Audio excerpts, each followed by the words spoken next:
अच्छा भैया, हम बिरहा गायक श्याम धरपाल भदोही सुरियावा के धरती से बिरहा रिकॉर्ड हो रहा बा प्रयाग गंगा स्टूडियो में आशीष बाबू आशीष यादव के देखरेख में। बिरहा हमारी हास्य रस कहो, मास्टर स्वर देखे आवा।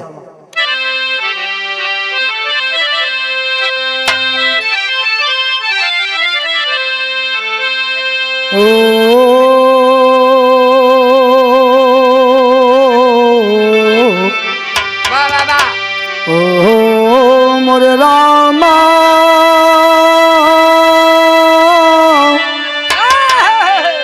अरे मोरे रामा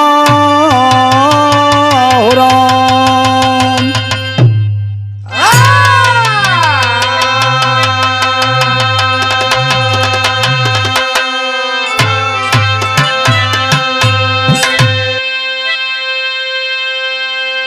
फूल चाहे कांटों में भले ही खिले, उसकी खुशबू कोई छीन सकता नहीं है। नभ के तारे गगन छोड़ भू पर उगे, पर उसे गिन सकता कोई नहीं है। ज्ञान कुदरत ने चुन करके जिसको दिया, उसे ज्ञानी कोई पार पाता नहीं है। कवि के सोजिल की रक्षा विधाता करे, कोई पापी उसे मार पाता नहीं है।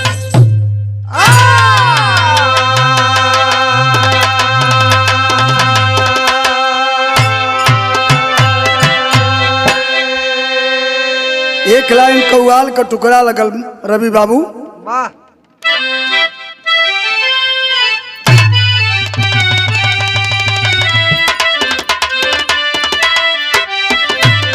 मास्टर संकेत देना क्या गावे न तेरा जलवा, काशी में नजारा है।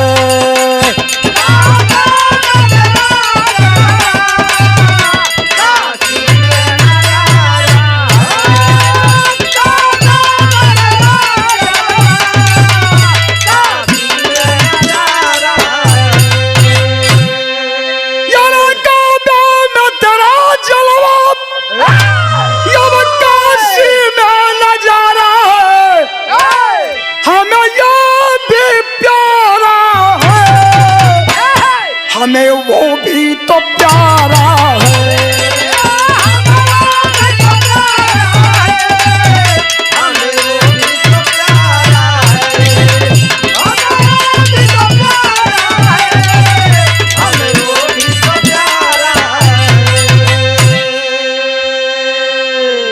दीपक बाबू तक कव्वाल का टुकड़ा रहल, बड़ी ऊंची बात कभी बिरहा में तेरन हमरे का।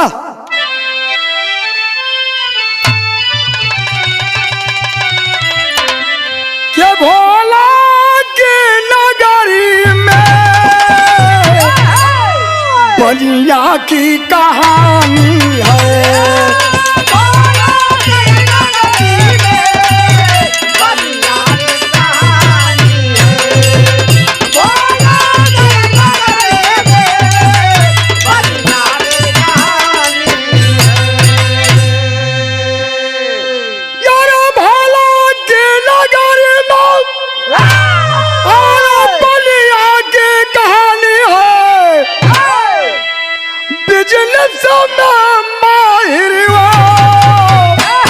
यह बात पुरानी है।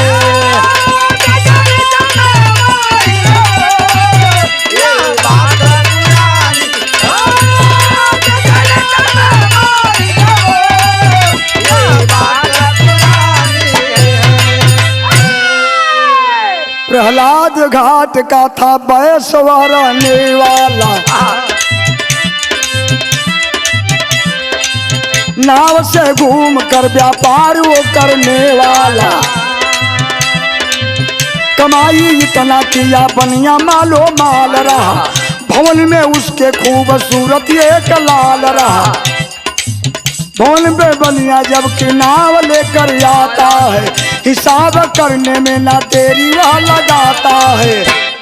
यही काशी का बात हो दीपक बाबू, कहानी समझ ला लोग। प्रहलाद घाट पर है वाला एक बनिया रहे, बड़ी पुरानी जमाने का बात हो, बड़ा पुरान बिरहा हमारा हो। पहले लोग बिजनेस करें तो नाव से कोनो साधन न रहे, नाव पर सामान ले जा, बड़ा दूर दूर जाए के धंधा व्यापार करें। बड़ा बिजनेस का माहिर बनिया रहल, प्रहलाद घाट का रहे वाला रहल। एक लौता बेटा एक ही था, बड़ा सुघर लड़का रहल। बनिया जब धंधा करके आवत ओकर बेटा हिसाब करे में तनिको देरी न लगावा। एक दिन की बात है, लड़कवा कलश की बाबू अब तोहार बुढ़ौती आ गई, अभी व्यापार हम में छोड़ दा, अब आराम करा।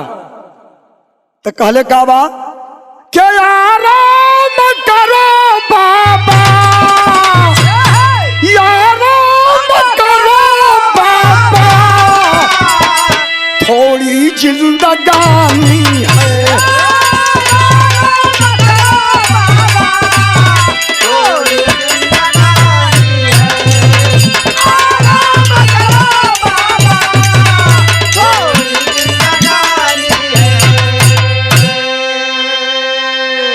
कहा बाबू बड़ा दौलत कमैला हो, बुढ़ौती आ गई तोहार, अभी बिजनेस हम करब, आप आराम कैला। कहला का एक ठे गीत लगल मास्टर,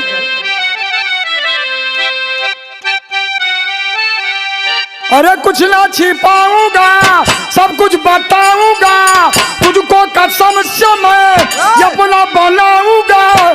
तू है सनम मेरा प्यार हुए मेरा दिल तेरा आशिकी।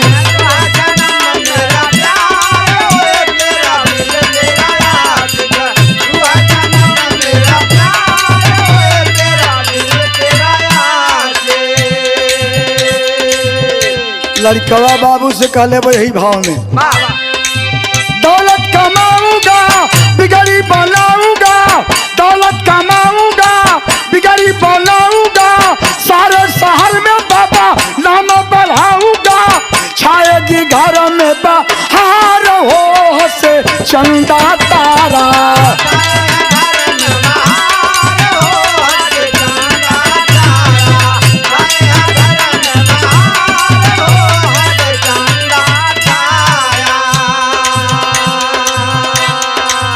बड़ी कमाई के लिए बड़ा दौलत बना देला, अब हम कमावे आपकी मर्यादा बचा के रखा। लड़कवा कहलस आगे डर था कमाई है,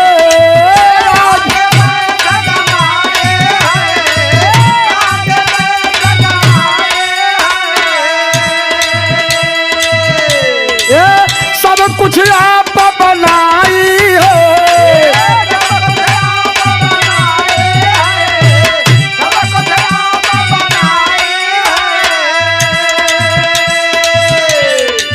दान धर्म कुछ कर लो बाबा, दान धर्म कुछ कर लो बाबा, थोड़ी और बुढ़ाई है।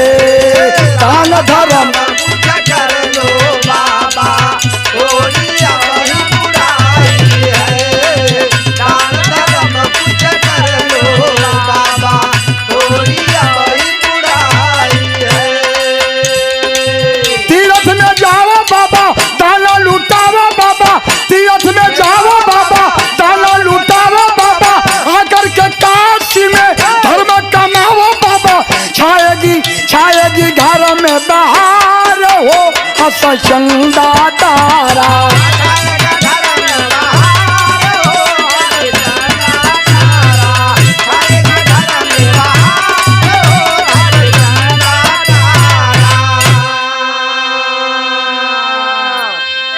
कहे पूत सपूत त का धन संचो, अपूत कपूत त क्या धन संचो।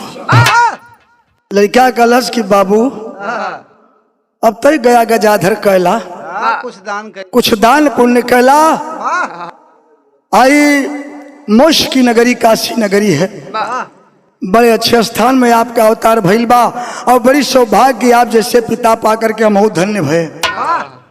बाबू कला बेटवा ठीक है, तीरथ व्रत कैल हलन और जब बेटवा बिजनेस में तैयार भइल तब बड़ी मार्मिक बात बाबू अपनी बेटवा से कहलन। का कहलन?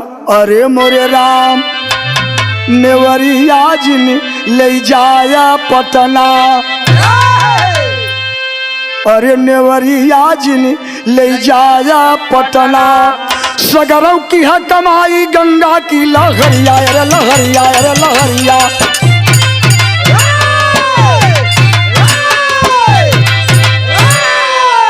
कहे कि जैसी आज्ञा तोहार हमहू करब रोजगार, नहीं करबई नकार नहीं जाबई पटना।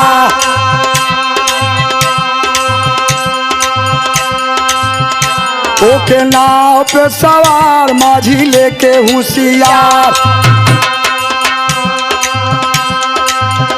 करने चला है व्यापार नहीं जा पता। पहले प्रयागराज जाई काफी रुपया कमाई, लवट भवन को तब आई नहीं जा पता। सगर घूमे घूमे भाई खूब व्यवहार के बनाई, सगर घूमे घूमे भाई खूब व्यवहार के बनाई, करने लगा चतुराई नहीं जा पटना, करने लगा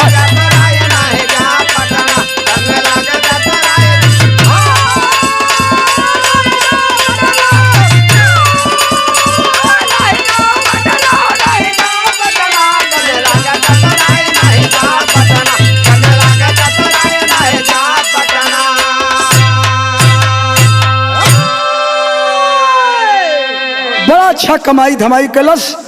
बाबू इतनी बात समझा दिलन कि बेटा पूरे हिंदुस्तान में बिजनेस व्यापार करिए लेकिन पटना में मत जाइए लाल। लड़का कलश कि बाबू कहे पटना शहर खतरनाक है। कल बेटवा पटना के ठग वाला मशहूर है, ठगा जाइबा कुल हमारो कमाई बिला जाई। कल ठीक बा आपके आज्ञा का पालन हुई। कुछ दिन के बाद बाबू दुनिया छोड़ दिलन हो। लड़का प्रयागराज में आके बड़ा बिजनेस कैलस, बड़ा रुपया कमैलस। आदमी के रुपया से दो तरफ आत्मा दिमाग बगदा था। जब रुपया काफी हो गया तो कलश की यार थोड़ा बात नुकसान हुई लेकिन अब पटना के ठग देखते ले। एक दिन शाम को एक मल्लाह को बुलाया, नाव खेने वाले को, और बुलाया तो कहा का एक ठे गीत लगल रवि बाबू।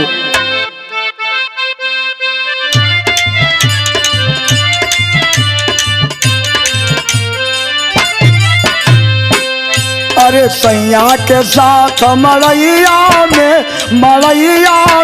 अरे बड़ी मजा आवा रजैया में।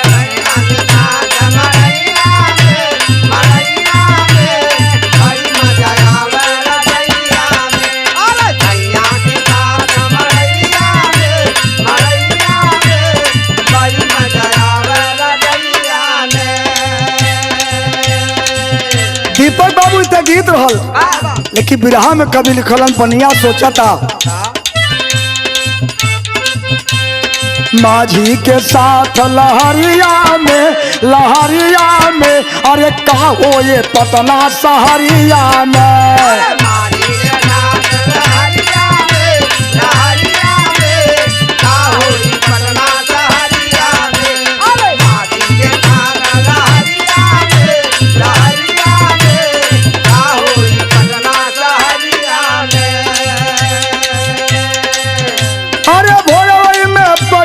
सहरिया देखायल अवध बलिया के मनवा में हर्ष समायल।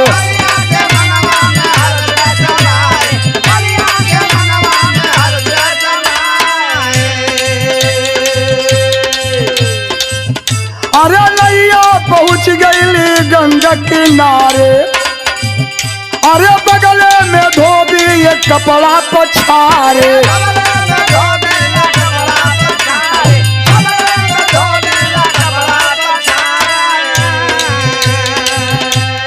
धस गईली माया नजरिया में अरे का हो ये पटना सहरिया में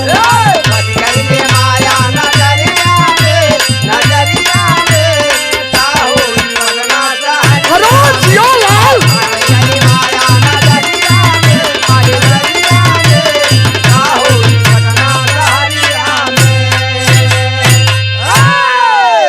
रवि बाबू 4 बजे भोर में बनिया का लड़का होशियार माझी लेके नाव हकवा दिलस।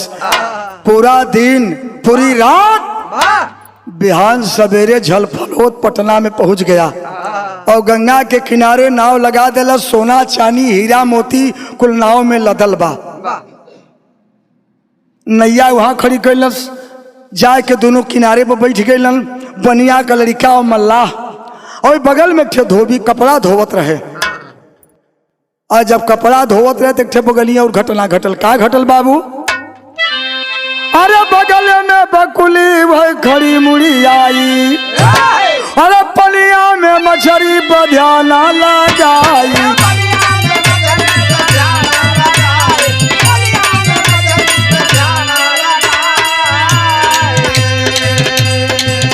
अरे मनवा में अपने तो बनिया बिचारे कंकर उठा के बकुलिया को मारे।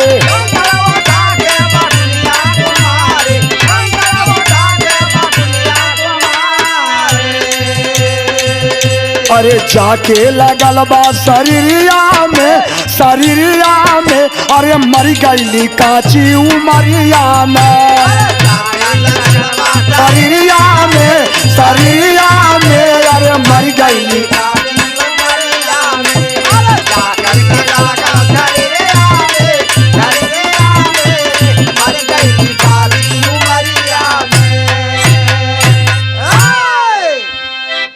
भैया धोबी कपड़ा धोवा था थुरके दुरिया पे उठे बकुली वही पानी में मछली पर ध्यान लगौले बा। हाँ बनिया के दिमाग में आयल कि यार कपड़ा पीटा था छियो राम लगाए बा। लेकिन बकुली के निगाह टरत ना बा। तनी देखी तो एक कंकल उठाए के चला दलस। बकुली के तन में लगल दियार बाबू, प्राणांत हो गई बकुलिया का। और धोबी कपड़ा धोवा था लेकिन ओकर निगाह पूरा वही नाव पर बा। वो जान गई कि बड़ा दूरी के व्यापारी हो, सोना चांदी माल लेके आइल बा। अब माल में जुआर बैठे तो कैसे बैठे? तबले जब बकुली के मार देला बनिया राम, मौका मिल गया धोबी के। का कैलस भैया? अरे माई कतुना ताया जग से मिटाई दिहाला।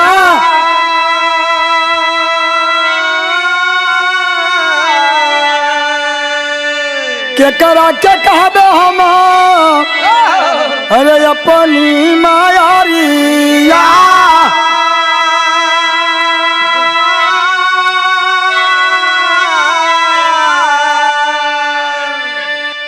किया नहीं के देखी धोइला कपड़ावा हो।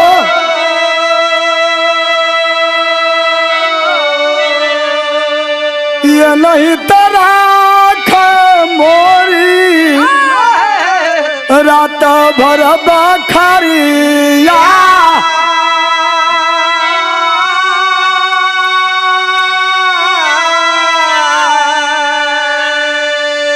ए बाबू तवनी मायरिया के ई पपिया मुआई दियाल।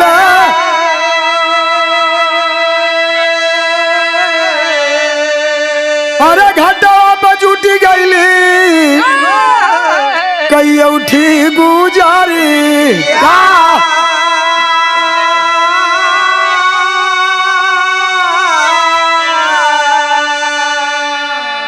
ए बाबू धोबिया बकुलिया के वह घटब पे गाड़ी दियाला।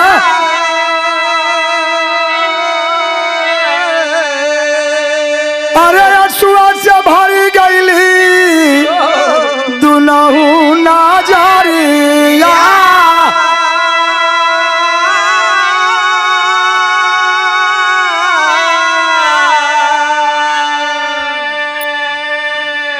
वाह वाह। जे वही बकुली मरल, धोबी कपड़ा धोवल छोड़ के रवि बाबू बकुली के लगे बैठ के भोकार पार के रोए लगल।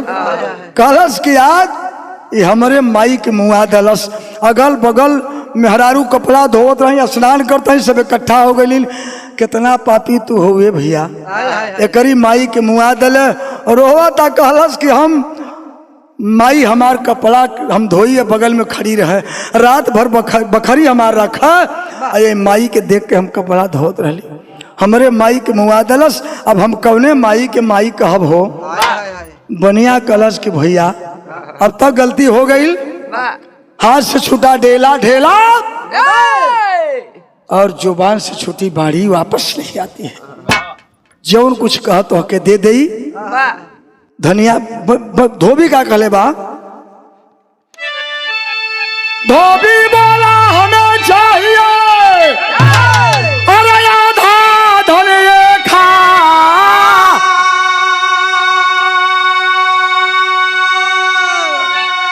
अरे बलिया बोला अवश्य दूंगा,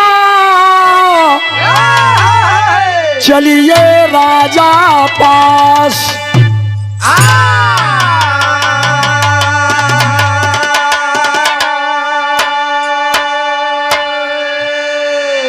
धोबी चलाक रहा। अब बनिया के दिमाग में बाबू वाली बात करके लगल। धोबी कहल तोरे नाव में जितना माल बा ओकर आधा चाहिए। तब बनिया कलश किए भाई भाई के आधा दे दे और नहाए खाए के हम तैयार हो तो पूरा मांगे लगे। कहे देव जरूर लेके चला राजा के पास। पटना का राजा जो हो करे दरबार में चला और दोनों जने चल दिला। हाँ तो रास्ता में एक नाऊ भेटाई गई। मिला हमें एक नाऊ, बलिया बोला है फरमा,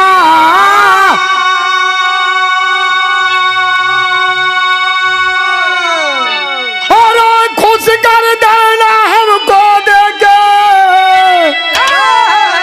अब दाढ़ी देव बनाए।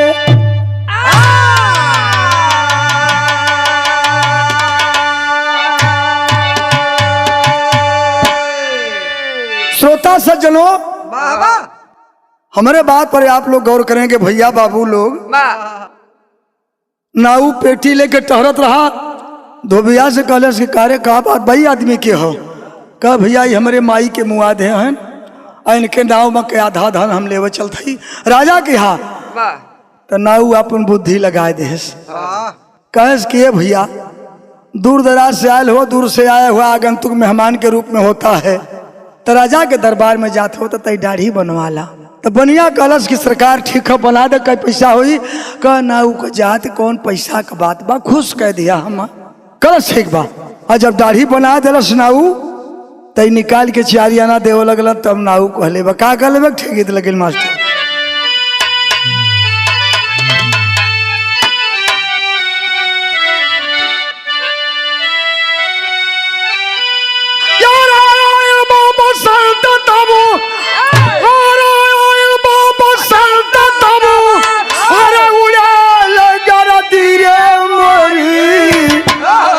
दहिया भाई लबा मोरी दहिया भाई लबा, अरे प्यार हारा धीरे मोरी दहिया भाई लबा।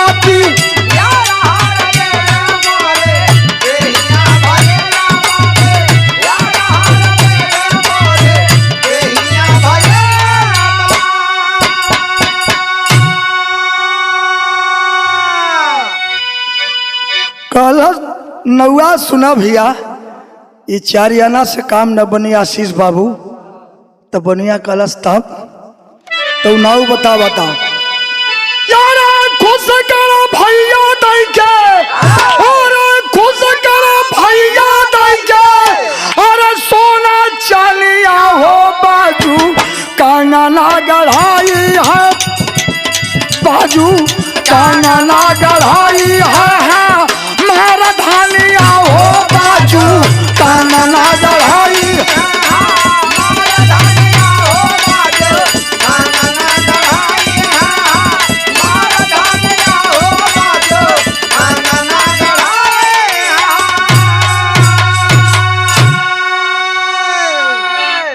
बनिया कहे कि चला अरे राजा के समनवा और खुश कही दे तोहके अब दे के इनामावा खुश कही दे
नाव कलश सुना भैया जितना तोहरे नाव में माल सोना चांदी हीरा मोती है ओकर आधा देब तब हम खुश हो।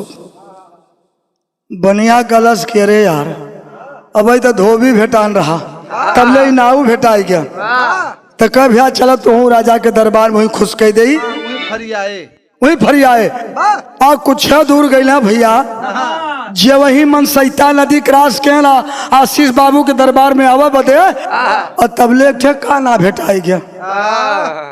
पुराने कहे कि 100 में सूर 1.25 में काना और 1.25 लाख में ऐसा ताना करे बखान हम गए कंजर से हार जे करे छतिया नाही बार ते तोरई कंजर कई हार। कनवा कहे कहो शर्मा जी कहाँ जात है कहाँ भाई दाढ़ी बनवाए हैं कजरी कहाँ से आए हैं व्यापार करे और दाढ़ी बनवाए और में राजा के दरबार में खुश करे दिले चलता है और धोबिया से कहे तू कहे हमारे मुआ माई के मुआई दे हैं भाई वो ये नाव माँ के आधा धन चाहे कहे भाई बड़ा बेसब्री से पूरी जिंदगी हमार बीते चाहता खोजत रहे कहे तोहार का दिक्कत बा कहे बड़ी गरीबी रही खाए के नहीं आता था ये करे पहले इनकर बाबू धंधा कर आवत रहन हमार बाबू एक ठे हमार अखिया गहने धई दे रहे इनके बाबू के गड़गड़ गड़गड़ गड़गड़ बनिया कापे ला के नन तो कुछ ठीक रहन ढेर बजाए कनवा ढेर बजावता का कहले बा बनिया कनवा कलश के बड़ा संजोग से आई गई अरे बाबू तोहारा रखले बारे अरे गिरबी नया नवा बाबू तोहारा रखले बारे गिरबी नया नवा और लैला रुपया भाई दे दे ही छाना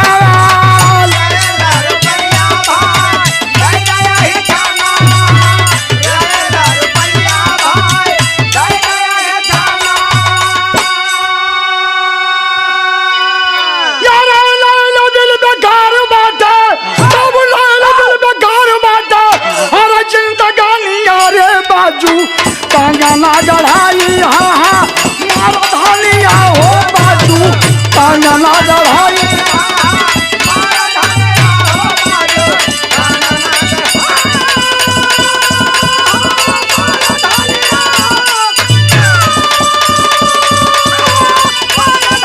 अरे जियो बिहार बाबू सही हो 12 दीपक भैया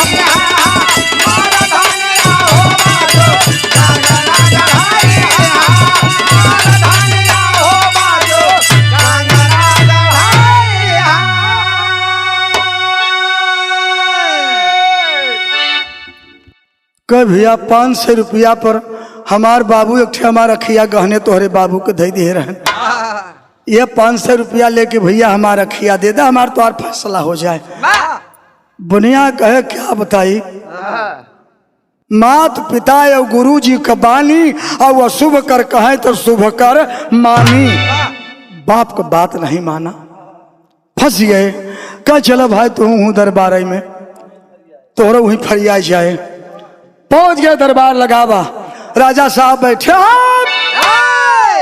धोबी सवाल कर दिया कहा सरकार कहा क्या बात है कहे हमारे माई के मुँह आए दे कहे क्यों जी कहाँ सरकार, कहे क्यों मुँह आया, कहे बतावत है। क्या गीत लगल रवि बाबू। अरे निबिया की डरिया मैया और लवली झालुआ हो के झूलिया झूली।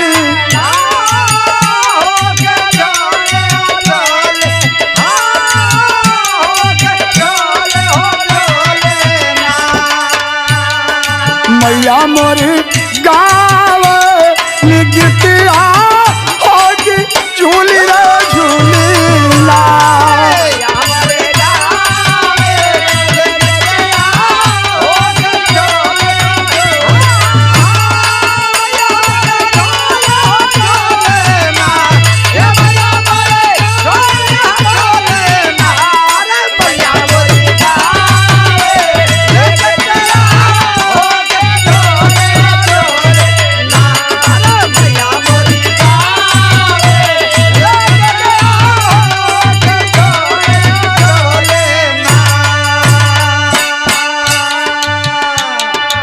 राजा कहे मैं समझ नहीं पा रहा हूँ कितना जल्दी तुम्हारी माँ को ये मार दिया और इसको, इसके बाप को तुमने मार दिया।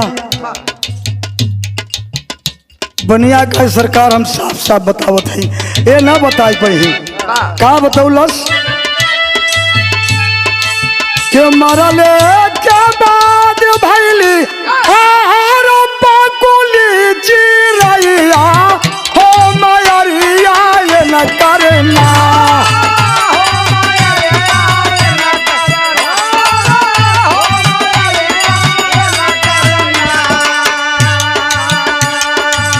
बाबू हमारो चंगना मछरिया हो मयरिया ये न करना।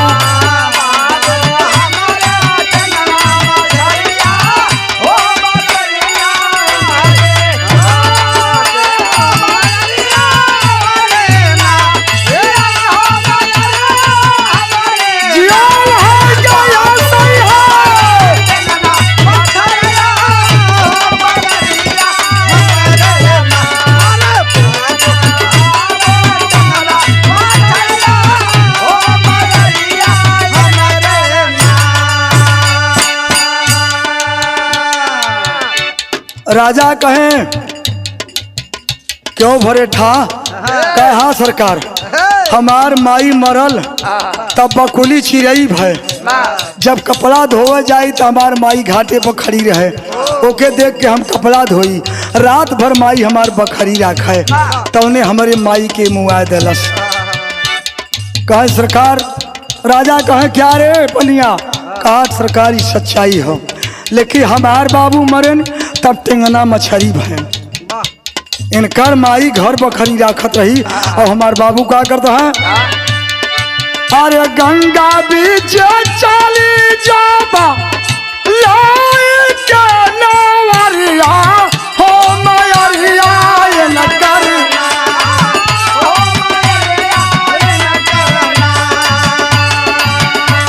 तय गवा बाबू चल डगरिया हो मयरिया ये न करना। गवा बाबू चले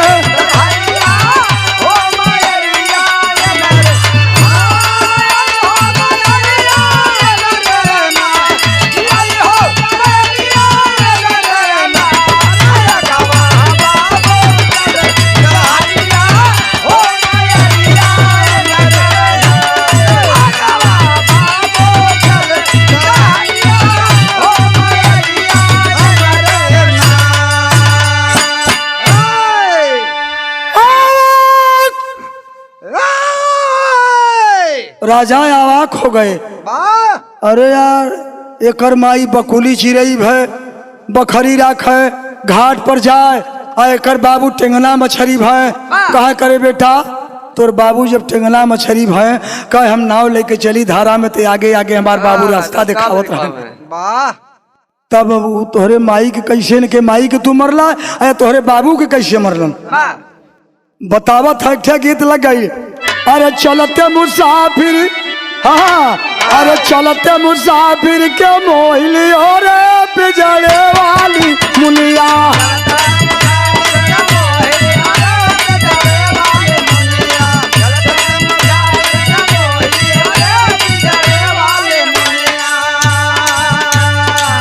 बोलियो कहलो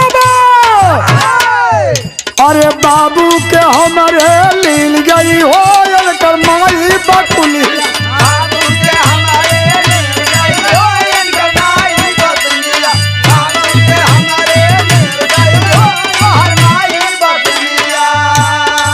अरे पहले हमारे बाबू के जिया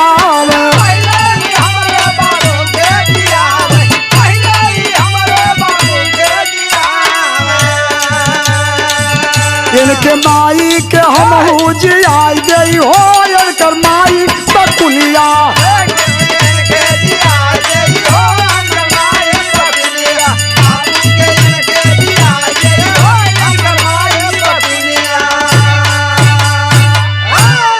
कहाँ सरकार हमारे बाबू के इनकर माई लील नहीं गई एकरे बदे इनके माई के हम मारा। तब राजा कहे कि दोनों का फैसला बराबर, तुमको कुछ देना नहीं है इनको कुछ लेना नहीं है, तुम जाओ अपना व्यापार करो, तुम जाओ अपना कपड़ा धो। तब नौआ कहे सरकार अब जिन भेजा कहे तुहार का बा कहे हमारो बाकी बा कहे तुहार का बाकी बा कहे दाढ़ी बने है खुश करे बदे कहे हैं का कहले बा। अरे नौआ कहे करी बनवा जमतिया अरे खुश कर आधी दई करके थतिया।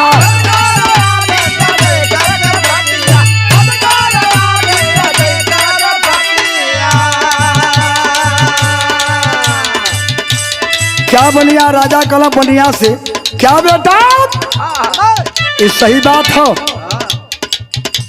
कलश के हाथ सरकार हमारी दाढ़ी बनाए इन्हें मजदूरी देते का मैं खुश कह दिया। अच्छा तो नाऊ बभने के कहा खुश कह जाता सरकार आप ईमानदारी से बताई आप राजगद्दी पर बैठल हो नाथ ही साफ हुआ कह नाऊ और बाभन के बेटवा के बियाह मड़े में खुश किया जाता। तब बनिया कहा शादी रचाई ले हो कर माई बकुलिया।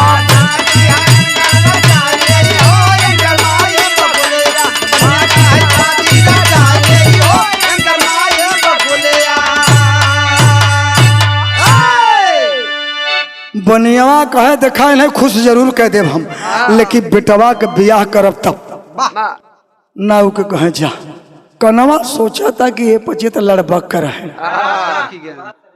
लेकिन हमार तो आँख लोग दुनिया देखा था आई जरूर गहने रखी बा हमार तो काम बने जाए 500 के नोट दौड़ दौड़ निकाला था दौड़ जेबाम डाला था दौड़ निकाला दौड़ जेबाम डाला था। राजा कहे तुहार का बात बा कई सरकार हमारे बड़ी गरीबी रही खाई के नहीं आटत रहा पहले इनकर बाबू व्यापार कर आवत रहे तब हमार बाबू एक हमारा खिया इनके बाबू के गहने रखे दे रहे हैं 500 रुपये तो सरकार ये पैसवा लेके हमारा खिया दे दे हमारे इनकर कोनो दिक्कत ना बा। राजा कहे क्यों जी कहा सरकार तब कहा इसकी आंख कहा सरकार खिया तो इनका लई आई है लेकिन उन नहीं ये पर बा यहाँ ना ले है गीत लगल मास्टर।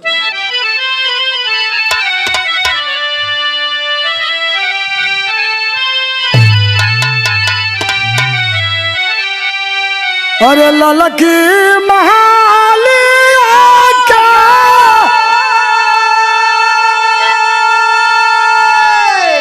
अरे लाला के चादरिया मोर राम लाला के चादरिया जियो जियो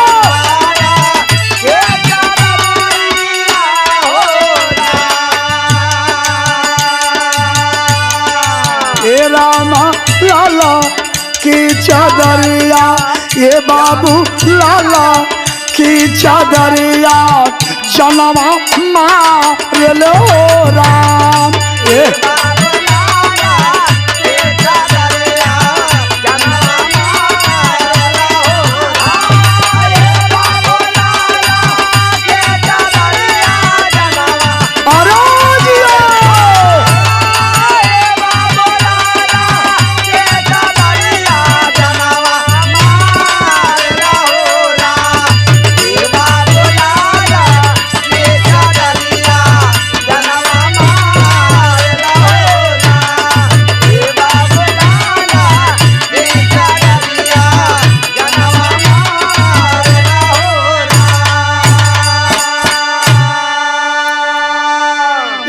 गीतिया के रच के बदल के हमारे बलसी साहब काशीनाथ गावत हैं क्या कौना करोला जोगिया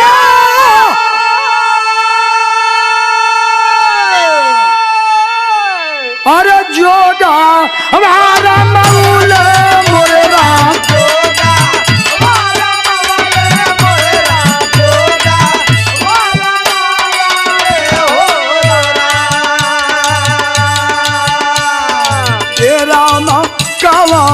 ने करनवा ये बाबू कावा ने करनवा पिखिया माँ ने लाओरा ये रामा कावा ने करनवा पिखिया माँ ने लाओरा ये रामा कावा ने करनवा पिखिया जय जय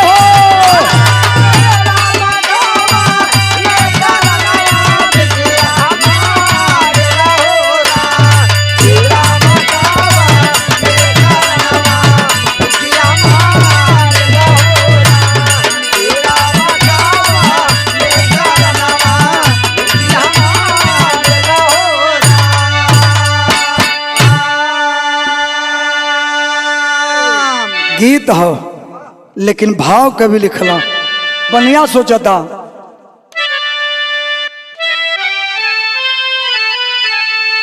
अरे सुनला के पटाला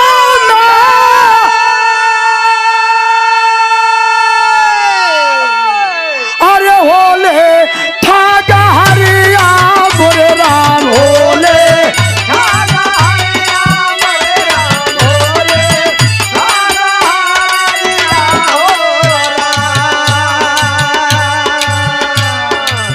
रामा नहीं माने बाबू ए रामा माने नहीं बाबू कह कहाना वाह हो राम ए रामा माने नहीं बाबू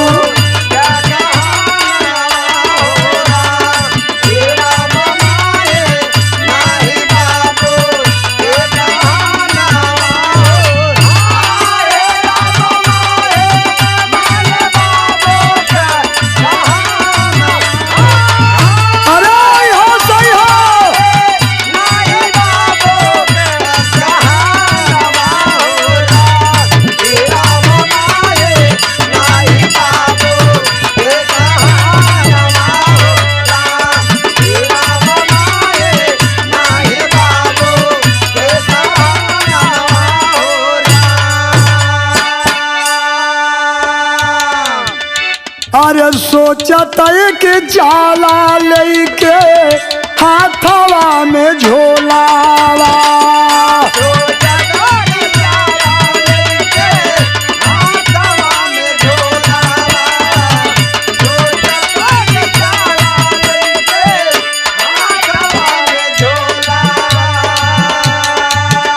घूमता घुमाता गईले कसाई के टोलावा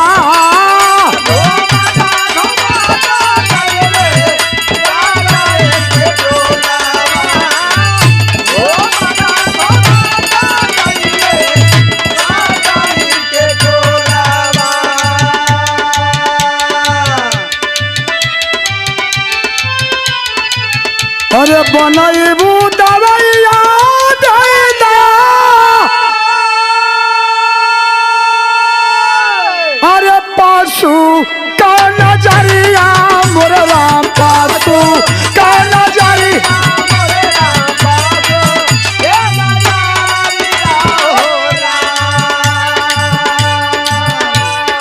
ए रामा की नहीं लागल घूमी ए रामा की नहीं लागल घूमी के नयाना वाह हो राम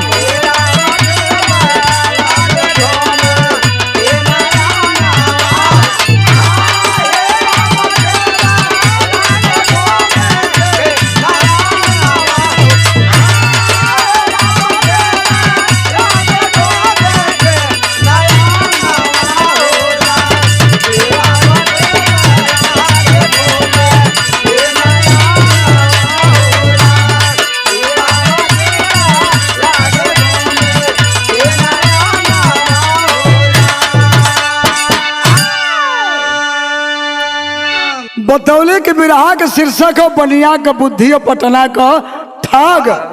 चला गया कसाई के टोला में, पर्दा के आंख, भैंसी के आंख, भैंसा के आंख, ऊँटे के आंख, खसी का, भेड़ा का, गदहा का, कुकुर का एक झोरा आंख खरीद ले। भोकार पार के कसाई टोला में रोवे के इकलौता बेटा है और मर जाएगा, बचे का नहीं। वैद्य बताए हैं कि जानवर की आंख लाओ, दवा बना दूंगा। तो लोग कहला ये भाई पैसा तू रह दे, तो बेटवा बच जाए। अजूरी का जरूरी आंख उठा के लोग दे दे, एक झोला भर ले लस और ले करके पहुंच गया दरबार में। अब कनवा सोचा था कि आंख थोड़ो ले कहीं हो, अब वो आधा धान के फेर में बा, ओकर गोर भूमि नहीं पड़त बा। पहुंच गया राजा, कहे क्या बेटा लाया? कहा सरकार झोला रख देस। का देखा हमार बाबू कई हजार आंख गहने पर रखे रहे और वही देवे बदे हम आई है भाई, देख ला जमन तुहार हो वही आंख ले है। दूसरे के आंख जिन छुए न गड़बड़ाई जाए तो हम डांट दे कहां से। अब कनवा फंस गया, लाग देख बड़की बड़की आंख, छोटकी आंख, कई किस्म के आंख। काफी देर के राजा कहा क्या तेरी आंख पहचान में नहीं आ रही है? कहा सरकार ढेर दिन आंख देहे है, अब कैसे पहचान पाई? बनिया का बुद्धि देखा यहाँ काम करता बा।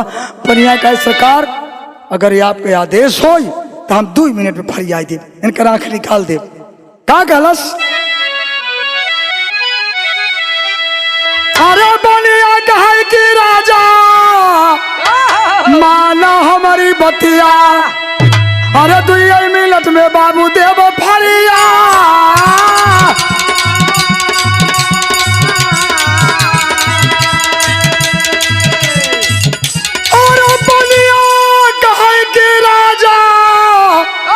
माना हमारी बतिया, अरे 2 मिनट में बाबू देवे फरिया।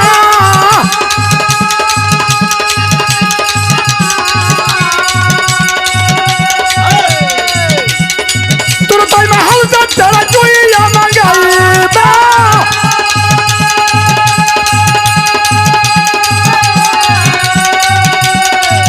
अरे याद दिया राजा तब तेरा जुगाइया।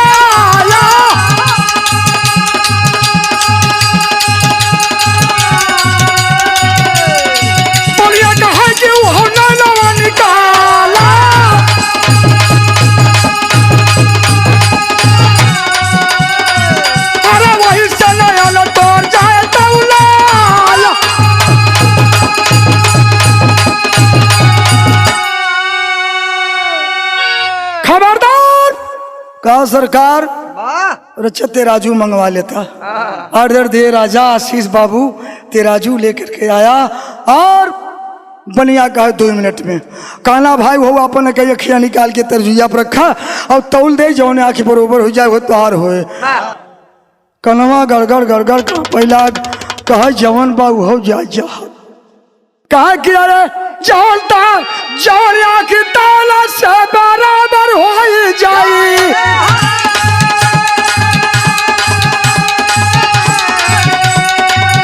अरे वह सभा बीच जाए तो हटा दिया।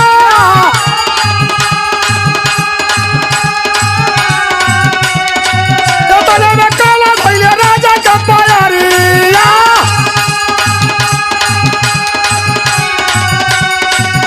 अरे राजा साहब ले वो मोरा जाना भाई बच्चा।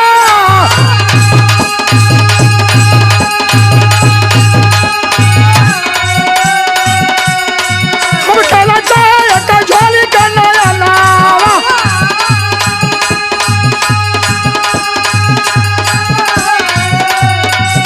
अरे छोड़ के रुपया चला कनावा पड़ा।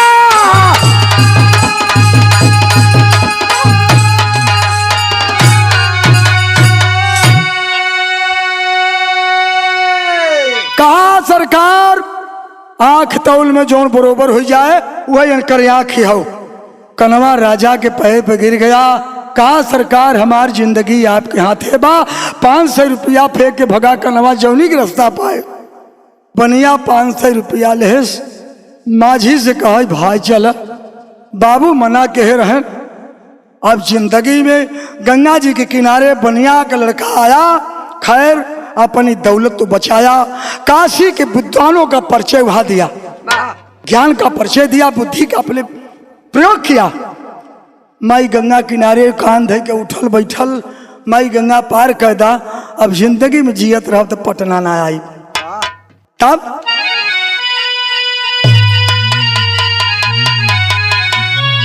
यारे पहले बेरिया घाट गई ले घाटना, अरे पहले बेरिया घाट गई ले घाटना, कासे लाई चलो नवरिया ना आई बपटल।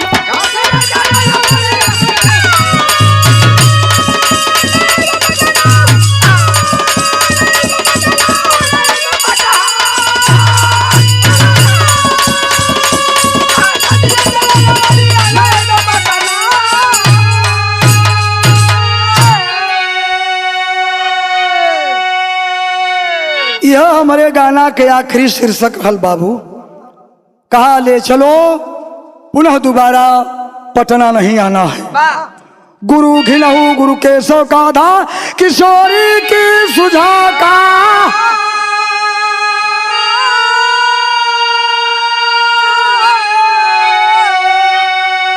कथा करे कवि कैसा और कैसा की कविताई है।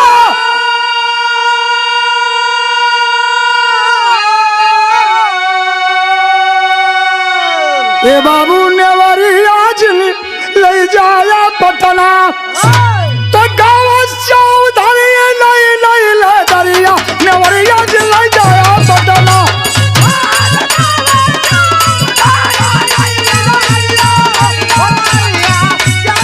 बाबूजी, हम भोजपुरी बिरहा गायक संतोष कमल समस्त भोजपुरिया भाई के प्रणाम करत हई। आप लोगों के समक्ष एक सामाजिक चित्रण लेकर प्रस्तुत हुए हैं। बहुत बिरहा आप लोग सुन ले होगा, लेकिन ये बिरहा के अंदाज अलग बा, कुछ ज्ञान मिली, कुछ सीख मिली। तो आइए गीत के माध्यम से सुनते हैं। मास्टर साहब काफिया के लाइन बा। चौधरी का कर है मशहूर, चौधरी का कर है मशहूर,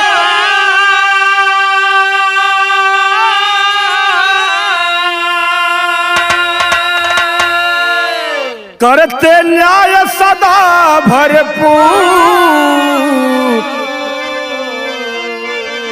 जिनका दूर दूर तक बना रहा सम्मान।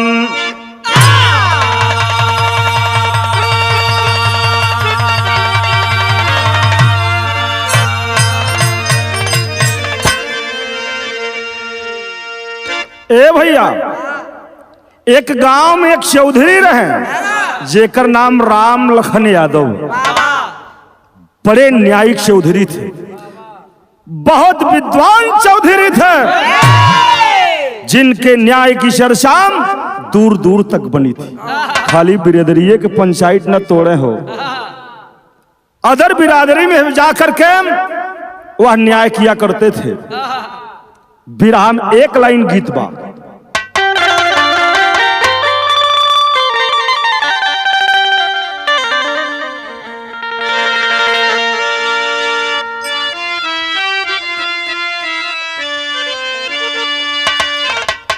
देखिए, कोई आशिक, मास्टर साहब, आशिक कई प्रकार के होते हैं। हाँ, जैसे कि कोई प्रेम में पागल हुआ आशिक होता है, कोई भगवान के प्रेम में पागल हुआ आशिक होता है। लेकिन ये जो आशिक है, ये कलयुगी आशिक ना बा, ये भगवान के प्रेम में पागल हुआ आशिक है। मुरली मनोहर के प्रेम में पागल हुआ आशिक हम कहता है, क्या कहता है?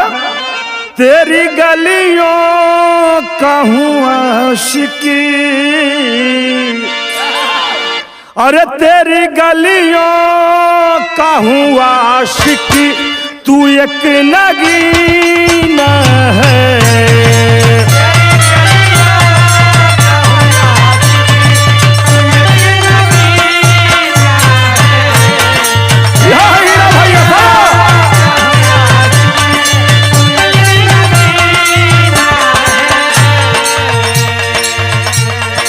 तेरी नजरों का ये मुझे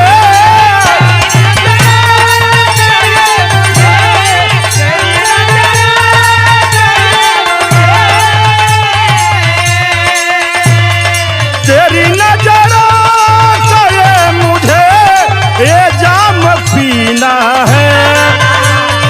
तेरी नजरों तेरी गलियों का हूँ आशिकी, तू एक नगीना है। तेरी गलियों का हूँ आशिकी,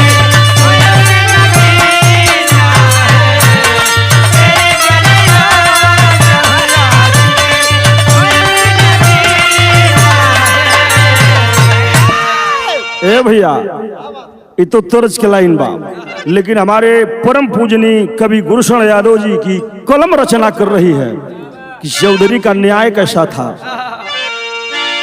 न्याय था प्राणों से प्यारा, अरे न्याय था प्राणों से प्यारा, जहां गुमान करे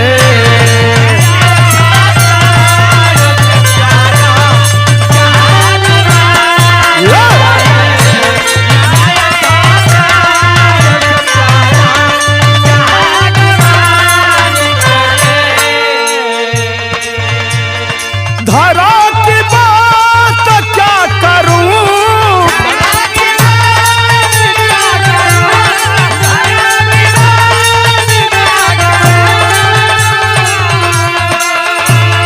धरा की बात क्या करूं, गगन भी मान करे। न्याय था प्राणों से प्यारा, न्याय था प्राणों से प्यारा, जहां गुमान करे।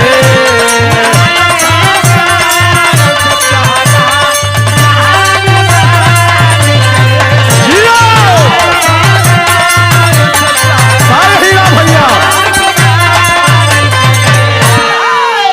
ये सही है बाबू। ए बाबूजी, राम लखन यादव चौधरी के जीवन न्याय बन भैया, ये पूरे दुशार गांव ना दुशार जिला में मशहूर है। ऐसे न्यायिक चौधरी थे और जिनकी न्याय की चर्चा हर तरफ है। यहीं से कहानी की शुरुआत हो। एक दिन की बात है। क्या बात है?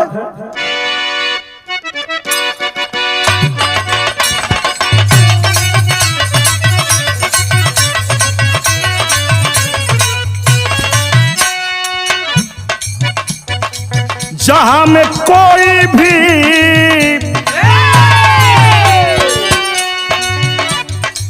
जहां में कोई भी अमर न हो के आया है, समय आने पे काल जाल में समाया है।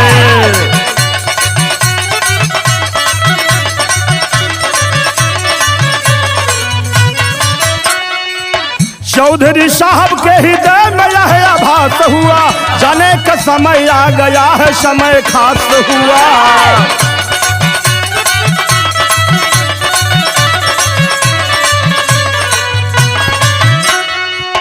बुला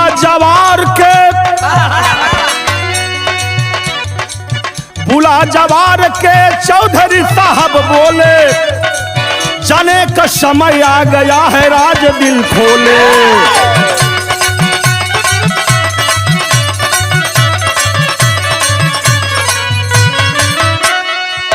गाँव वाले की कहे का करे बताओ ना, विरासत कौन संभालेगा ये समझाओ ना।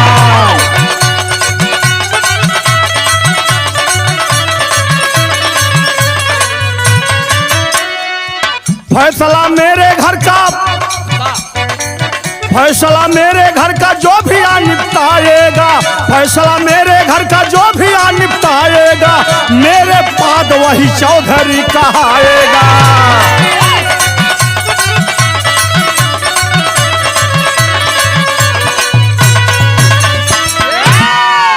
ए बाबूजी, समय व्यतीत होते बहुत समय बीत गया। चौधरी साहब को हृदय में आभास हो गया कि मेरे जाने का समय हो गया है। और मैं अब जाऊंगा तो गांव वालों को बुलाए, जो कुछ ज्ञानी पुरुष थे, जो विद्वान थे, बुला करके चौधरी कहने लगे कि बेटा अब हमार जाए के समय हो गई बा, तू लोग अपन राजकाज संभारा। गौवा के 2-4 जने भैया जे अपना के तय विद्वान लगावे, ज्ञानवान लगावे, खड़ा हो गया गवाह गोगले कहने की काका ये बतावा जब चली जाइबा ताही जवन गद्दिया खाली बा, अब चौधरी वाली जवन गद्दिया है फिर के बैठी, के संभारी। चौधरी साहब बहुत ज्ञानी थे, बहुत बड़े विद्वान थे। बोले बेटा एक वरासत लिख के जा रहा हूं, इसी का जो बंटवारा कर देगा मेरे बाद इस गद्दी पर वही विराजमान हो जाएगा, इस गांव का चौधरी हो जाएगा। ए भैया यही लिख के चौधरी साहब जब चिट्ठी दिए हैं तो होता क्या है, एक लाइन तर्जबा।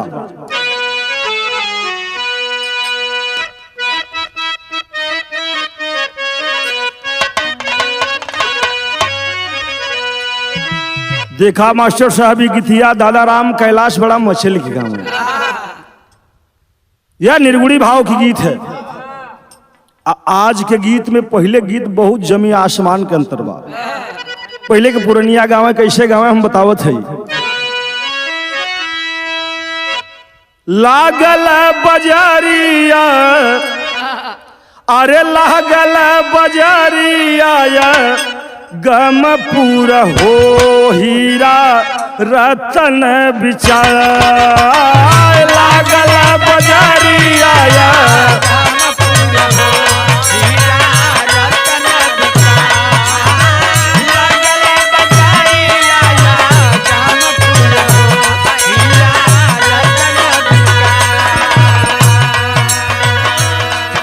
लेकिन कवि गुरु शरण यादव जी गीत में बताते हैं कि चौधरी साहब जब वरासत लिखकर सौंप दिया तो होत का बा, चौधरी के होइगा, ओ चौधरी के होइगा रनवा न हो रोवे गौवा जवार, चौधरी के होइगा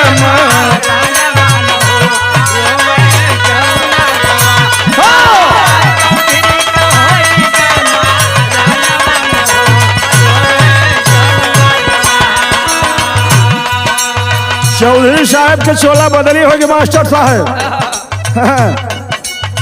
शरीर से प्राण छूट गया और जब चोला बदली हो गया तो गांव जवार के लोग अश्रु बहा रहे हैं कि बड़े न्यायिक चौधरी थे, यह जाना बड़ा खल रहा है।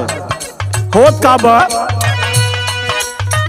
चौधरी के रहली भैया वो नहीं गदैया,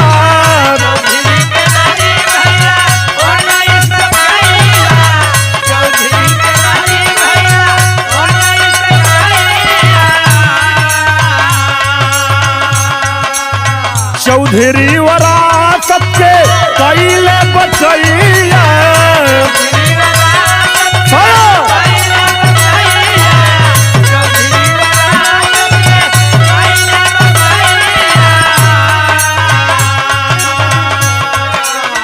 आधे के मालिक मोर लनवा न हो रोवे गौवा जवार, आधे के मालिक मोर लनवा न हो रोवे।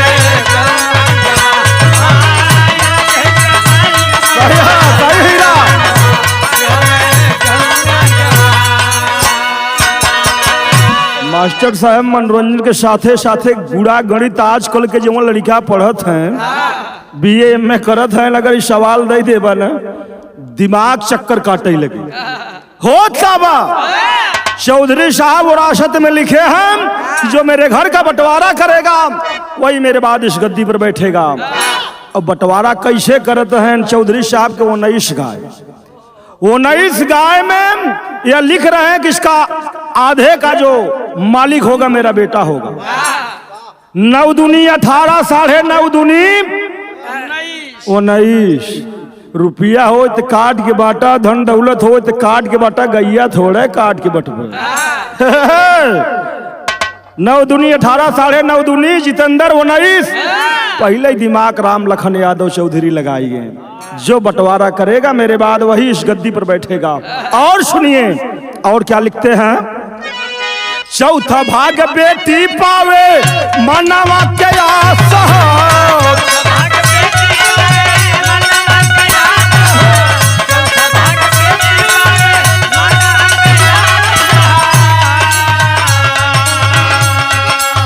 पांचवा भाग नौकर पावे सेवा किया खास हो।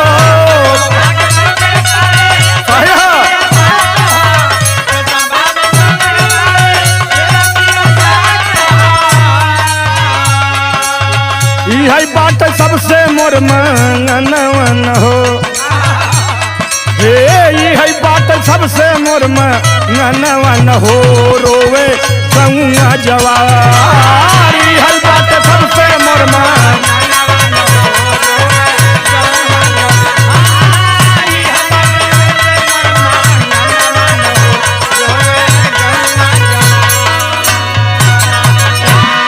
19 में आधा बेटवा के लिखे एहन मिले, और चौथा भाग बिटिया पावल। अब एक ठोनकर नौकर रहा, बड़ी सेवा करे मास्टर, दिन रात चौधरी के आगे पीछे ले झोला टहरा करे। बोले कि 5वां भाग नौकर को दे देना, बड़ी सेवा मेरी किया है। घर ले ली है, दुआर ले ली है, जमीन जायदाद रुपया पैसा कुल ले ली है, बैंक बैलेंस। लेकिन जो मेरी 19 गाय है, ये धर्म का प्रतीक है। इसका बंटवारा अगर होगा तो आधा बेटा पाएगा, चौथा भाग बिटिया पाए, 5वां भाग नौकर। ए भैया, यही वरासत लिख के चौधरी साहब भी दुनिया के छोड़ के चली गए। और जब चली गए तो बिरहा में तर्ज लग गए बाबू।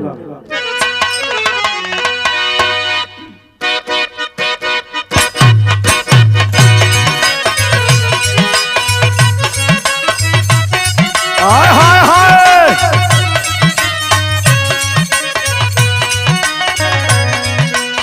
ए भैया, आजकल दूध दही के बड़ा ठाला हो मास्टर। जेकरे 1 किलो हो तो वो बाजार लेके चला जात हो। दूध कहाँ हो थे हीरा भाई, गांव में दूध कहाँ हो थे गांव में, लेकिन 24 घंटा मिलता कहाँ है शहर में। गांव में खाली दूहद भर दूध रहा, अगर चाहे के दूध हेरे लगवा मिली न। एक ठे पाड़े महाराज रहा, पढ़ाइन बड़ा जिद की, एक ठे भैंस लिए तो दूध दही खाए के बड़ा मन करत बा।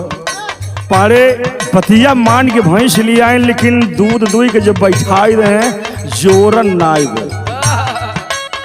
दही कैसे बाबूजी बने, जोरन कहन कि ये पढ़ाइन कहा कहा चली जहिरा ने जोरन लेके आवा, वही मिले हो काबा।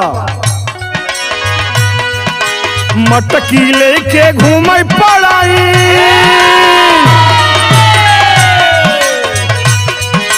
मटकी लेके घूमे पढ़ाई, अहिरा हीरा नावाए यादो जी।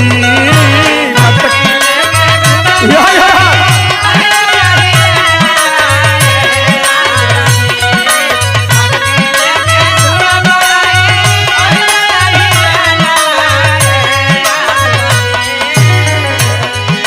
मटकी लेके घूमे पढ़ाई, अहिरा हीरा नावाए यादो जी।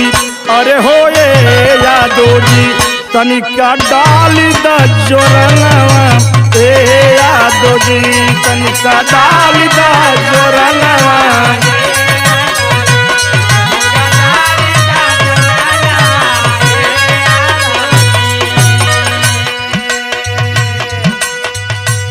ए भैया, चौधरी साहब जब चले गए वरासत लिखे,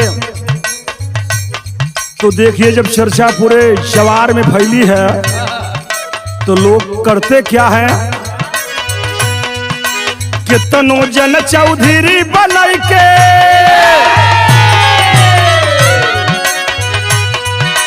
कितनों जन चौधरी बनाई के, देखता सपना मन मखना। कितनों जन चौधरी बनाई के,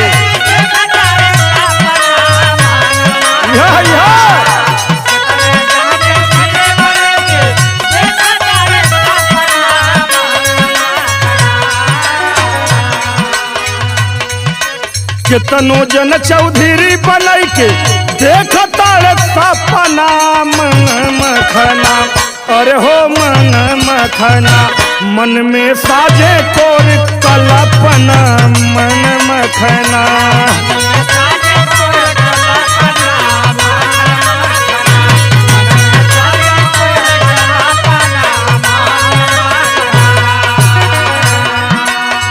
ए बाबूजी, चर्चा जैसे जवार में फैली,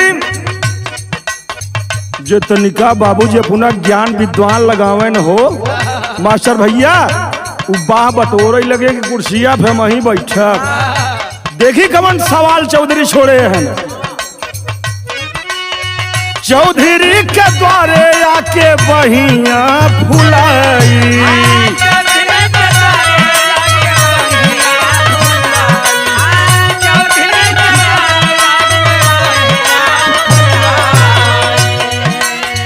पढ़ के वरासत जाला माथा चकराई।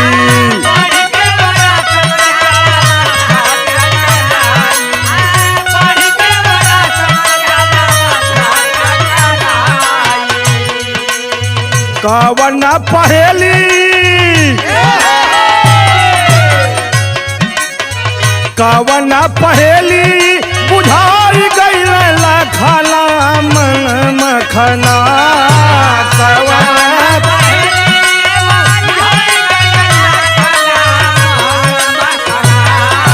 क्या बात है सर?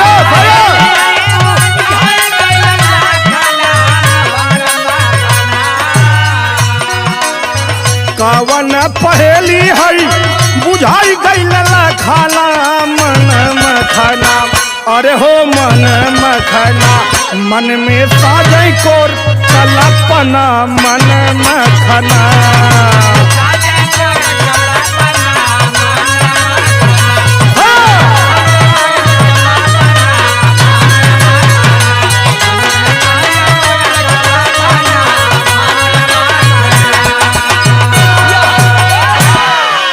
ए बाबूजी, बड़ा बड़ा नौजवान जे अपना के लगावे, आज चौधरी के दरवाजा पे जाए के एकदम कुर्ता के बाह बटोरत है। ये कुर्सी खाली बा, ये कुर्सी पे हम ही बैठब। वो रास्ता जैसे हाथ में आवत, वो 19 गाय के बंटवारा करे के आधा के जवन मालिक होए चौधरी के बेटवा होए, तब एकदम जाले धोती ढेल लो कि 9 दूनी 18 साढ़े 9 दूनी 19। गैया काट के थोड़े बटे भैया, गौ हत्या के पाप हम न ले भी, कुर्सी पर न बैठब। चले गए पूरा जवार, बारी बारी आता गया जाता गया, आता गया जाता गया, लेकिन कोई चौधरी का बंटवारा नहीं कर पाया। और जब नहीं कर पाया तो साथियों होता क्या है, बिरहा में एक लाइन गीत बा।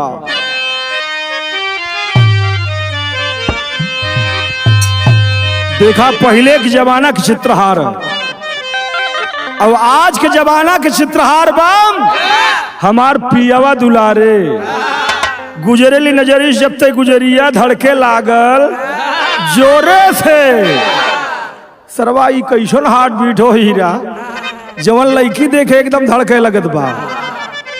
लेकिन भैया पहले के चित्रहार पुरनिया गाँव कैसे गाँव हो, एकदम खाती प्रयागराज में कि अरे बड़ा निकल आ गई हे भैया, अरे कहे बड़ा निकल आ गई तोहार गोरी कजरा, बड़ा निकल आ गई।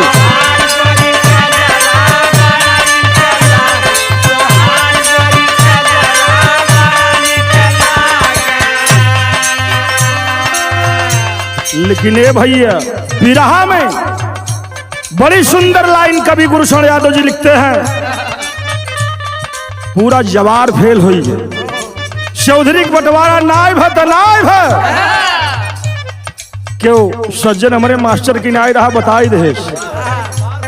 हाँ, है बगल वाला गांव में हीरा भैया एक थे नामी चौधरी हैं, भगवान कन्हैया के बड़े भक्त हैं, ईश्वर असत का बंटवारा कर देंगे। जब चर्चा मिली तो होता क्या है, कहाँ बनवा में बाटोई उहई बनावा में बाट यादव जी के बखरी बनावा में बाट।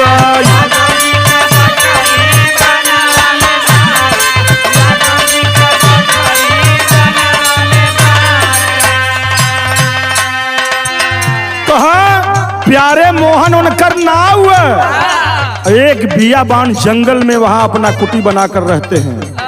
होता क्या है बाबूजी, नंदनी एक गाय एक दिन भर चरावा,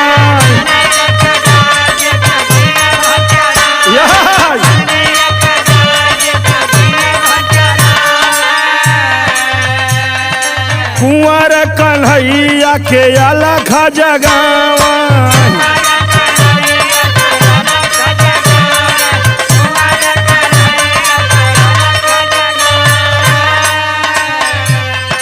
गाँव वाले मिलके चले रई रई रई रई रई रई,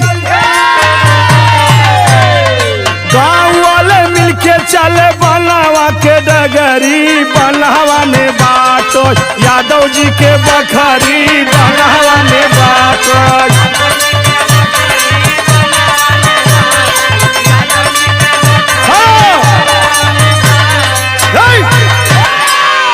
ए बाबूजी पूरा गांव जवार इकट्ठा हुई कि यार ये कुर्सी खाली बा, अगर कुर्सी खाली बा तो नीक ना लगत बा, इसलिए पूरे गांव के लोग मिल करके चलिए प्यारे मोहन चौधरी के पास विनती की जाएगी, गुजारिश की जाएगी, आकर के इस वरासत का बंटवारा करें। बाबूजी लोग चल दिए, और जब चल दिए तो कभी को लिखना पड़ा साथियों, एक लाइन गीत बदलत हो।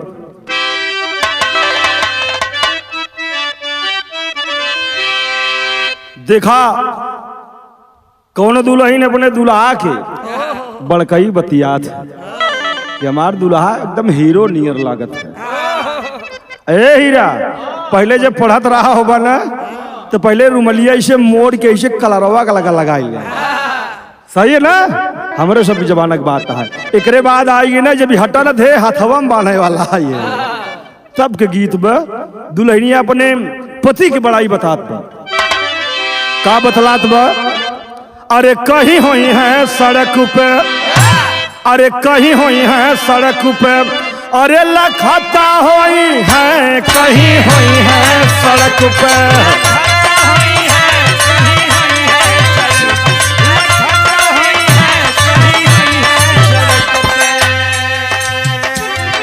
कहीं हुई है सड़क पे,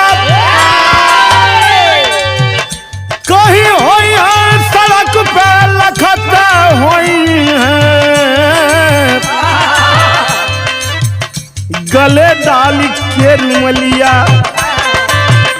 गले डाल के रुमलिया हंसता हुई है,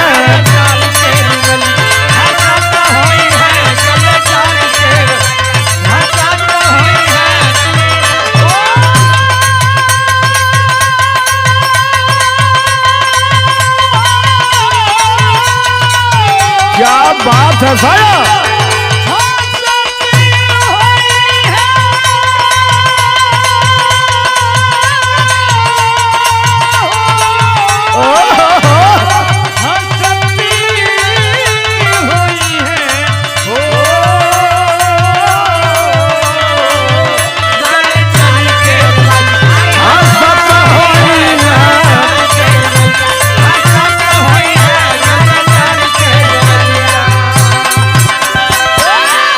बाबूजी योजना बना लिए कि चौधरी के यहाँ चलना है, जैसे मानेंगे हीरा भैया, लेकिन आना है और इस वरासत का बंटवारा करवाना है। ये गद्दी बहुत देर तक खाली न रहे की चाहिए। होत का बात, अरे गांव वाले चले हैं, अरे गांव वाले चले हैं, खबर पाई गांव वाले चले हैं,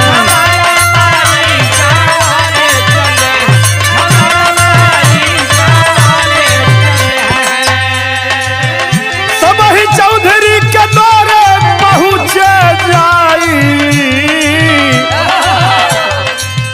सब ही चौधरी के द्वारे पहुंचे जाई, गांव वाले चले हैं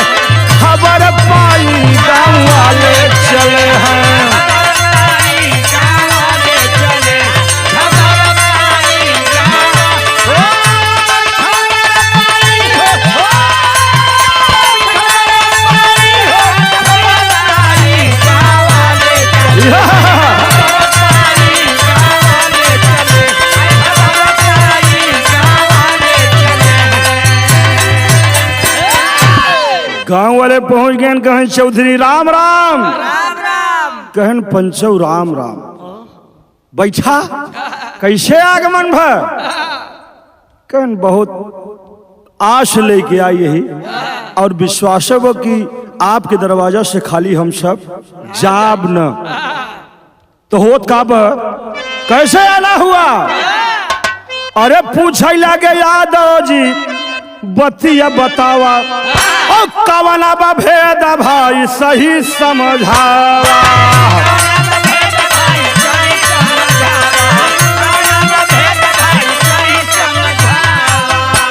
तब गांव वाले कुलपतिया के, और सब गांव वाले कुलपतिया के बता लाई, गांव वाले कुलपतिया के बता लाई, गांव वाले चले हैं खबर पाई।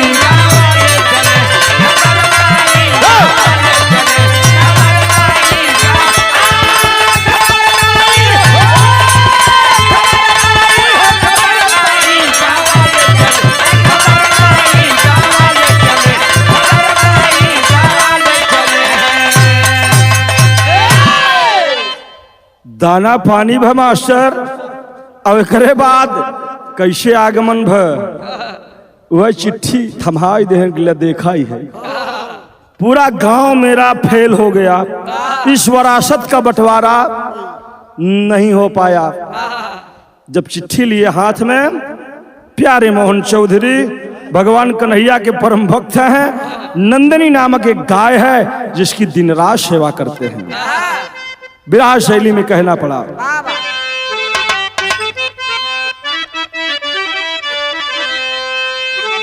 अरे वरासत पढ़ी के यादव जी हंसे, हो वरासत पढ़ी के यादव, हो वरासत पढ़ी के यादव जी हंसे, ज्ञानी ज्ञान में फांसा बड़े बड़े सब फांसे, अरे हो फांसे, अरे हो वह वरासत पढ़ के लागे हंसे। वरासत पढ़ के यादव जी, प्यारे मोहन यादव चौधरी साहब हंस पड़े। गांव वाले कहन हम सब चिट्ठी दे थे, मामा हंसत हैं। कैसन चौधरी हैं? बोले कि आपके जो चौधरी साहब थे बड़े ज्ञानी, बहुत विवेकी थे, पहुंचे हुए चौधरी थे, बड़ा गजब का वरासत लिख के गए हैं, लेकिन मेरे दरवाजे से आज तक कोई खाली नहीं गया है। आपके वरासत का बंटवारा होगा। तो कहें कब हुआ? कहन तू सब चल और सवेरे व्यवस्था किया हुई बड़कई बगिया में आए कि हम फैसला करब। बाबूजी बिराह में पहपट लगा।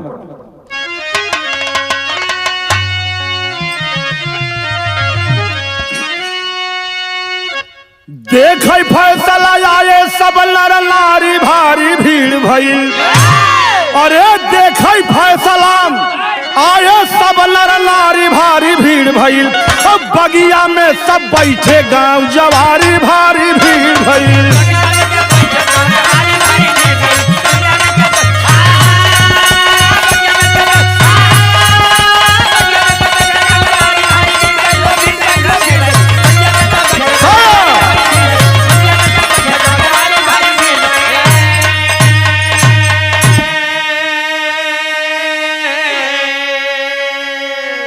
पहले के जमाना में हीरा भैया जाजिम बिछाए उठाई, चाहे जवन बिरादरी रहे।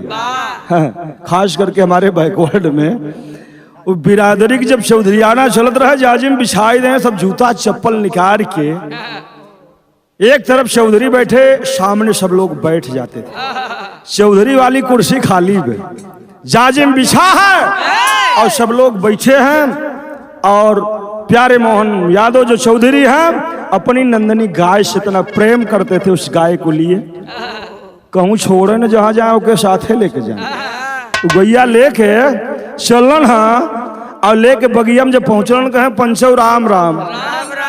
सब लड़का सियान मेहरारू बूढ़ पुरनिया सब सोचते हैं कि चौधरी कब आई हैं और फैसला सुने हैं। सबके जीव अटका वो राशत होत का बड़े बुजुर्ग सम्मानित जन सब यादव जी से बोले हम न्याय करा न्यायिक बन करके राजे दिल का खोले हम। यादव कैले सबसे राम जोहारी भारी भीड़ भइल। अरे यादव कैले सबसे राम जोहारी भारी भीड़ भइल। लजिया राखा मैहर की महतारी भारी भीड़ भइल।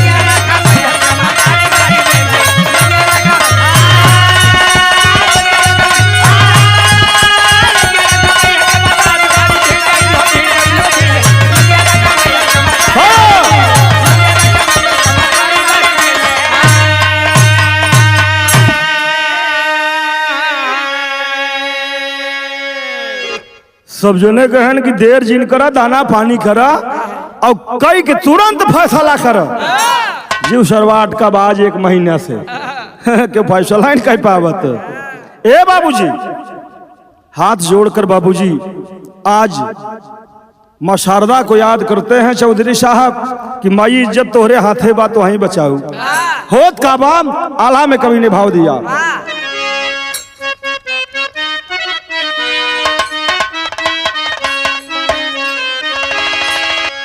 हाथ जोड़ चौधरी के नमन कर यादव भैया।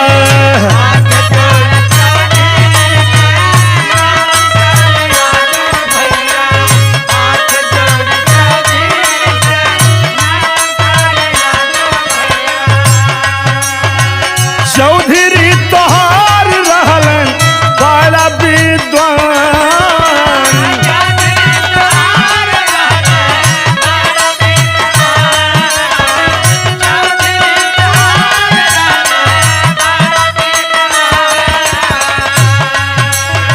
जहां प्यारे मोहन चौधरी की कुर्सी लगी है वहीं बगल में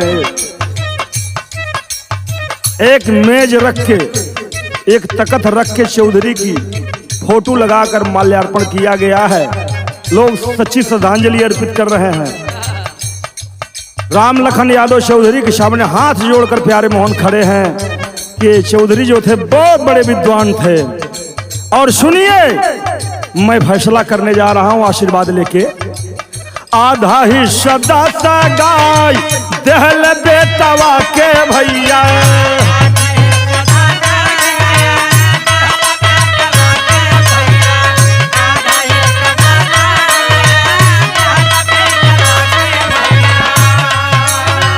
गौआ के लोग सब देखे चुप जान।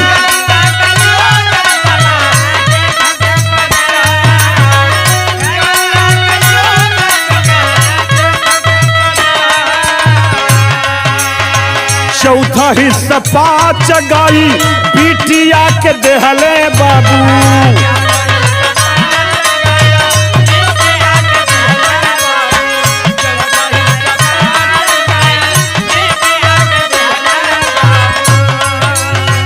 बेटी प्रसन्न करे मन में गुनाह।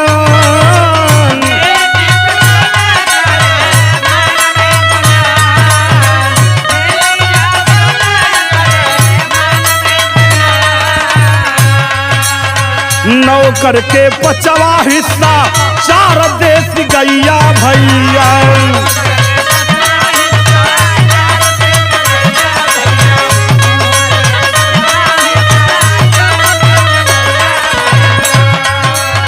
पाई के मगना आज भये श्रीमान।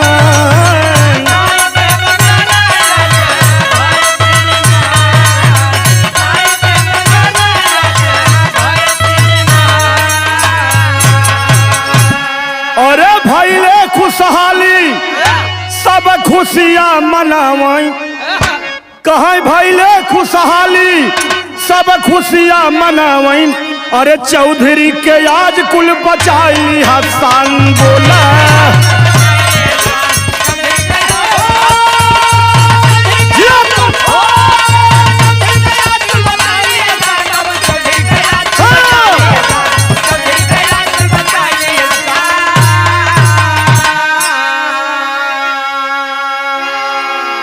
वही वरासत का कागज लिए जिसमें बाबूजी बंटवारा लिखा गया है।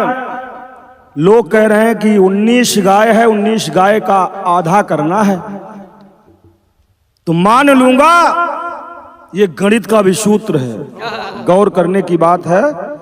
हमारे विद्यालय में भी अगर कोई संख्या नहीं अगर घट रही है तो एक बगल से उधार ले लिया जाता है।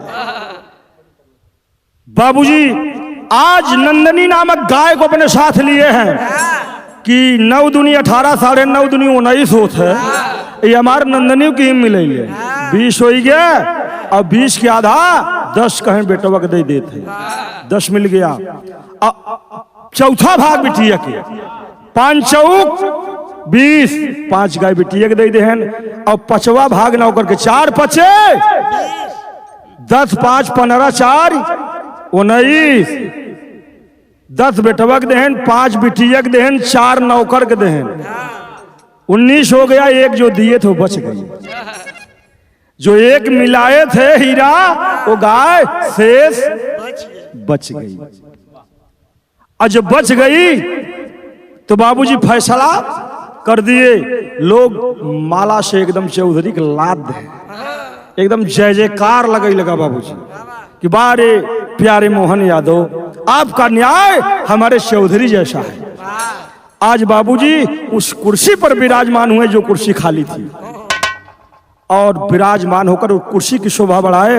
बोले आज से मेरा गांव और आपका गांव एक हो गया। मैं दोनों गांव की देख रेख करूंगा, फैसला करूंगा।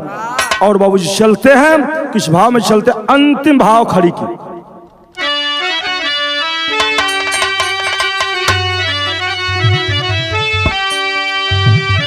यादव जी हर्षित आज चौधरी कहाई के और चली भैले साथे, हे भैया हीरा चली भैले साथे। आपन गई आली आई के चली भैले साथे, अपन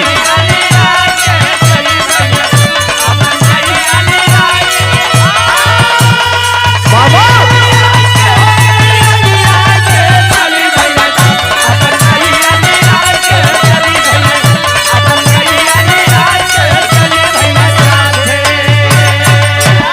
ए बाबूजी अपनी गाय नंदनी को लिए कि आपकी अमानत है, और देने का भी एक राज है, एक मतलब है।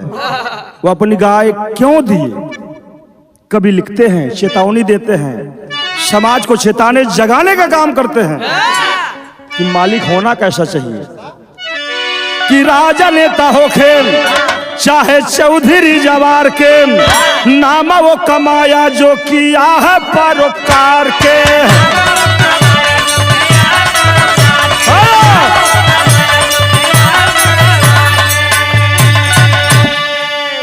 बड़े बड़े ज्ञानी गैलन यही बतलाई के, और चली भैले साथे, अरे चली भैले साथे।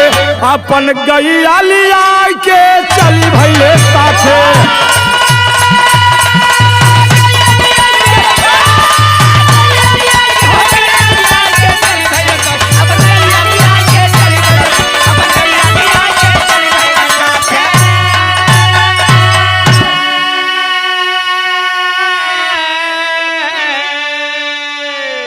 ए बाबूजी सम्मान मिला, मान मिला और पद मिला। पद की गरिमा होती है। चाहे होम गार्डे को वर्दी रहा न, शरीरिया में रौनक अपना ही आ जाता। अब जेका दरोगा को वर्दी मिल जाए फिर तो बात है कुछ और। आज प्यारे मोहन एक नहीं 2-2 ग्राम सभा के चौधरी हो गए, और दोनों ग्राम सभा का संचालन करना शुरू कर दिया। कोई अगर तकलीफ होती, कोई दिक्कत होती, कोई फैसला होता, कोई बंटवारा होता, कोई न्याय का काम होता, तो साथियों दोनों गांव का करते। लेकिन कभी बाबूजी ये लाइन लिखे हैं, चाहे वो राजनेता हो, चाहे गांव के प्रधान हो, चाहे विधायक हो, चाहे सांसद हो, चाहे मुख्यमंत्री, चाहे प्रधानमंत्री, चाहे घरे के मालिक, देने की भावना होनी चाहिए, लेने की नहीं। मालिक घरे के हीरा भाई कुल खर्च चलावत, लड़का पढ़ावे, मेहरारू के देखे, भाई के देखे, भयो के देखे, बहन के देखे, बिटिया के देखे, अब अपन सरवा गंजी फटल बद फटले रहत ना बनत मोर भाई। ये मालक का नियम है, ये मालक का कर्तव्य है, दायित्व धर्म है। साथियों आज बाबूजी इसीलिए यह लाइन लिखी गई कि अगर वह राजनेता है और किसी पद पर है तो देने की भावना होनी चाहिए, लेने की भावना नहीं होनी चाहिए। हाँ भैया, अपना पहिरा मटका के और प्रजा बेचारे एकदम जाल फटा कर रहे। तो ऐसा नेता, ऐसा प्रधानमंत्री, ऐसा मुख्यमंत्री, ऐसा प्रधान न चाहिए जो अपने पास से खर्च करने की, देने की अगर भावना रखता है तो वही पद का अधिकारी है। यह गीत यहाँ पर खत्म हुई। आखिरी लाइन में घराना के परिचय हो। साधु बदलदास जगजीवन माया राम गुण गाए,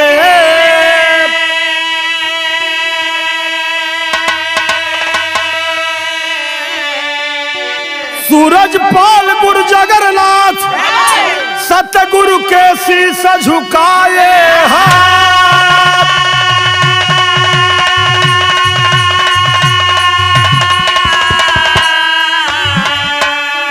वरासत पढ़ के यादव जी हंस, अरे वरासत पढ़ के यादव जी हंस, खिला संतोष कमल कवि गुरु शरण के आस।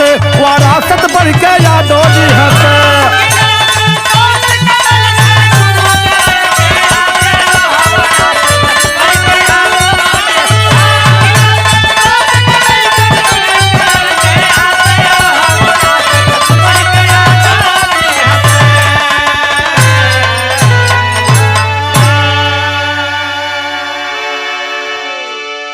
अच्छा भैया, गीत सुन के अपना आशीर्वाद कमेंट के रूप में जरूर दिहल जाई। गीत कैसन लगल? बहुत बहुत धन्यवाद।